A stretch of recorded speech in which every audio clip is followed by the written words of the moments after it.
All right. Well, I'm Valerie Milano with the Hollywood Times. Thank you for taking the time, Nicholas. All right. Can you share the inspiration behind Spark and how the concept of a time loop combined with a non-inspired drama came about? So the idea of Spark really originated from patterns I kept seeing in my own life as well as a lot of other people's, where we were consistently drawn to partners who weren't necessarily good for us, while we seemed to push away partners who were good for us. And I was wondering, why does this keep happening? What is the purpose of it? And why is it so commonplace? So I started playing around with those ideas in a fairly straightforward narrative structure. And it was good, but it didn't just really excite me that much. So I started to think about, okay, like what is the most exciting thing or wild thing that can happen when two people are making love? And the idea of a time loop just fell into my head. I don't know why. It was just there. But then the more I thought about it, the more I realized how well that suited the themes, where one keeps making the same romantic mistakes over and over and over again. So I thought, well, that's kind of perfect. So I just took that and ran with it, and the idea developed from there. The premise of Spark involves a hopeless romantic trapped in a time loop with a mysterious stranger. So, how do these characters evolve throughout the film, and what can viewers expect from their journey? So the main character, Aaron, played by Theo Germaine, the character is, his pronouns are he, him. He is very much drawn to Trevor because he feels he needs to become validated by him. He needs that approval. So that's what excites him and draws him, and he becomes obsessed with it. And as he goes along on this journey, he learns a lot about why he feels the way he does and what happens when he gets stuck in that pattern and how he can start to try to break out of it. And as he learns more about Trevor, he learns more about why Trevor keeps pushing him away, keeps holding intimacy at arm's length, and keeps protecting himself from love. So that's what the audiences can expect from this journey. Depicting a time loop narrative can be quite challenging. What were Yes. some of the what were some of the biggest obstacles that you faced in writing and filming these complex sequences, and how did you overcome them? I think in terms of writing, the most complex challenge was for it to not feel repetitive, which is inherent with time loops. So it was really important that the character, each time they cycled back, they learned something new about themselves, or they had like a different approach to, how they're going to try to attract a partner. And that there were several surprises, big surprises like spaced out in the film that changed and upended everything just to keep things more exciting and, add a lot of twists. So that was something that was really important for me in writing, where it just would never feel repetitive. It would always feel like it's developing and changing. And then in terms of directing and working with the actors, is that we would often film like 15 versions of the same scene back to back. But because I had added these twists in, the characters were often very, very different places emotionally. They felt excitement, they felt love, but then they felt mistrust, they felt fear, they felt paranoia. So it was dramatic changes in emotion. So to work with the actors to get them to that authentic place to portray those feelings was a really exciting challenge and to see happen on set. LGBTQ plus representation is central to Spark. Why do you think it's important to have queer focused stories within the noir and drama genres? And how does this film contribute to that representation? So I think audiences always look to these genres of drama and noir, not only to be entertained, but also to understand themselves more in terms of love, relationships, and the like. I know growing up as a queer person, and I think every queer person has a similar experience, we watched a lot of these films and we pulled a lot from them, even though it featured almost exclusively heterosexual and cisgendered characters. So by these films, including Spark, starting to showcase more queer lead characters, tackle universal themes, I think helps representation a lot because it shows that queer people are, at our core, we're very similar to everyone else. We have very similar wants and needs, love and desire. And I think it just brings us into the mainstream a lot more. By having queer characters tell that story, I think it just normalizes the queer experience a little bit more and brings us more into the mainstream. And so that's what I'm hoping films like Spark do. Yeah. Nicholas, Spark has been compared to the film Memento, but with a Hmm. queer focus.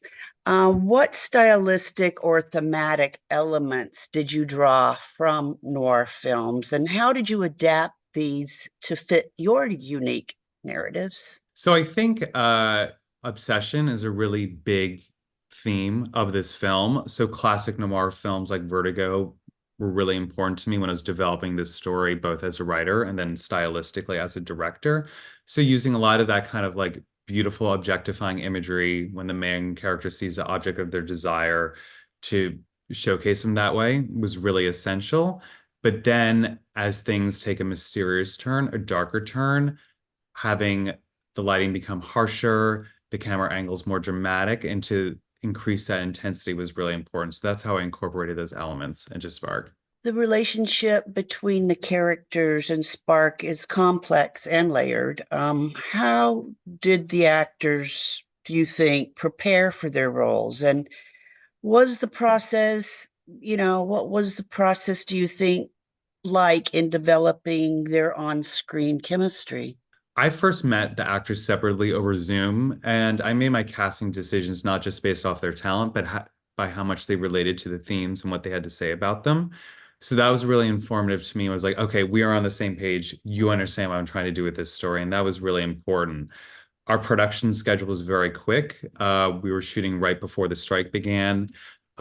These actors were also very have time to do chemistry tests. So the first time they met each other in person was the day before shooting. So I was incredibly grateful that they had chemistry just like that because this whole film is about characters. It's about chemistry.